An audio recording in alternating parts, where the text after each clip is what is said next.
इससे पहले की वर्कशीट अगर आपने नहीं देखी है तो आपको प्रॉब्लम होगी इस वर्कशीट को सॉल्व करने में। तो जल्दी से प्लेलिस्ट में जाएं और उसको देख लें एक बार। अगर आप समझ के करना चाहते हैं तो आपको काफ़ी फायदा होने वाला है। यहाँ पर परिमेय संख्या दे रखी है p बाई क्यू, जिसमें q 0 नहीं हो सकता और p बाई क्यू सह अभाज्य है। सभी परिमेय संख्याओं का व्युत्क्रम होता है सिर्फ शून्य को छोड़कर। ये परिमेय संख्या दशमलव में भी लिखी जा सकती हैं। इनका जोड़, घटा, गुणा और भाग करना पिछले वर्कशीट में अच्छे से बताया गया था नियमों के साथ।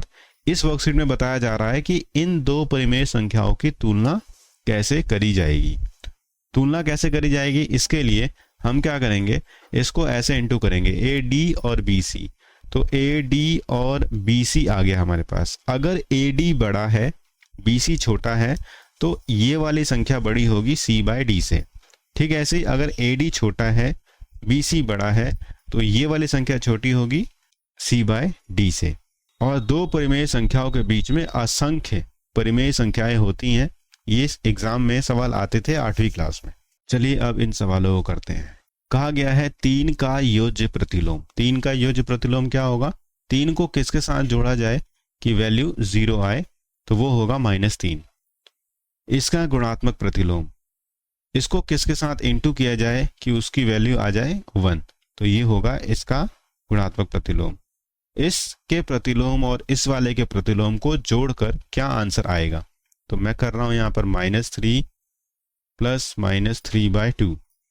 ठीक है, तो एलसीएम लेंगे तो आ जाएगा यहाँ पे 2, यहाँ पर आ जाएगा -6 -3, तो -9/2। तो -9/2 इसका आंसर हो जाएगा आपका A। अब इस वाले समीकरण में हमें x की वैल्यू निकालनी है, तो मैं क्या करता हूँ, यहाँ पर x को यहीं छोड़ देता हूँ और इसको इधर लेके आता हूँ। तो यहाँ हो जाएगा हमारे पास -x = 3/8 प्लस 9/4 -5/8। हमें इसको हल करना है, इसके लिए हमें एलसीएम लेना पड़ेगा। आएगा यहाँ पर 8, तो 3 प्लस 18 माइनस 8 × 8 तो 5, तो 21 - 5 मतलब -x = 16/8, 8 दूनी 16, माइनस x = 2, x = 2, वो ही माइनस में आ जाएगा।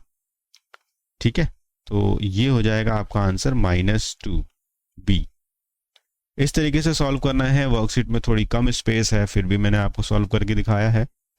अब मैं इसे मिटाता हूं अगले क्वेश्चन को करने के लिए। ये काफ़ी अच्छा सवाल है, बट यहाँ पर ना इनटू की जगह डिवाइड होना चाहिए था। अगर डिवाइड नहीं होगा तो फिर हमारा आंसर इनमें से अलग आएगा।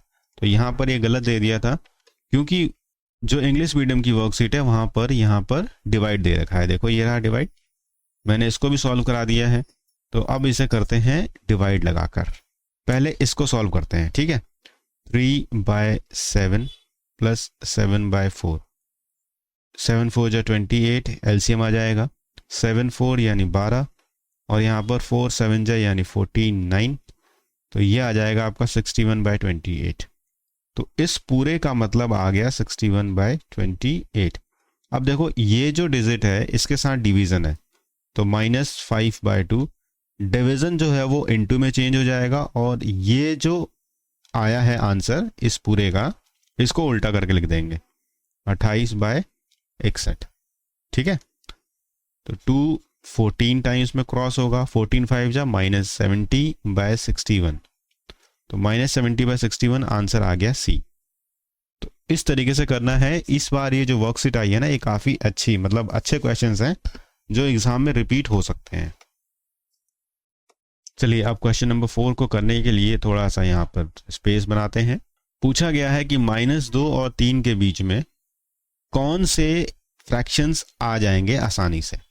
तो यहाँ पर मैंने देखा कि यहाँ पर माइनस, इसको सॉल्व करेंगे तो आ जाएगा -2.5, जो -2 से कम है। हमें -2 और 3 के बीच की बात करनी है, इसलिए ये क्रॉस हो जाएगा।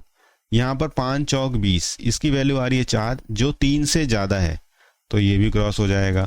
यहाँ पर आ रहा है 2 से -6 को, तो -3। अब देखो -2 से कम होता है -3, इसलिए ये भी है।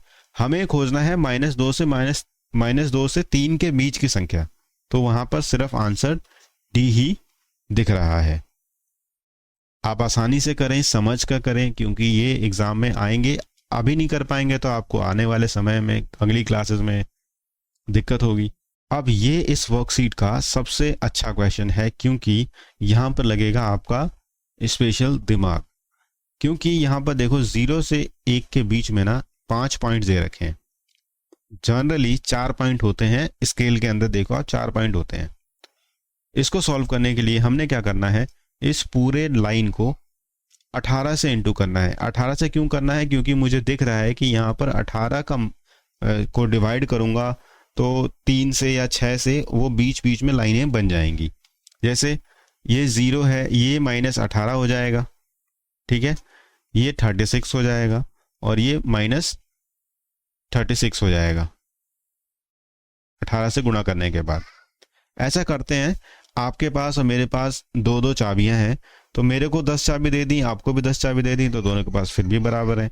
मेरे से एक चाबी ले ली गई, आपके पास एक चाबी ले ली गई, तो भी वो बराबर है। तो ये बराबर ही रहता है, चाहे आप गुणा करो चाहे आप डिवाइड करो।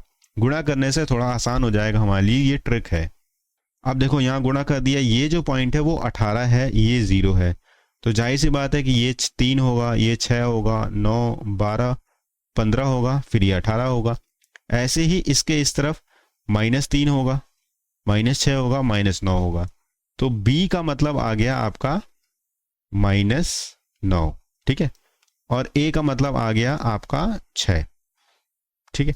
क्योंकि 18 बेस है, 18 सबके नीचे है, 18 से इंटू किया था तो हमें 18 से डिवाइड भी करना पड़ेगा, तभी तो बराबर हो पाएंगे।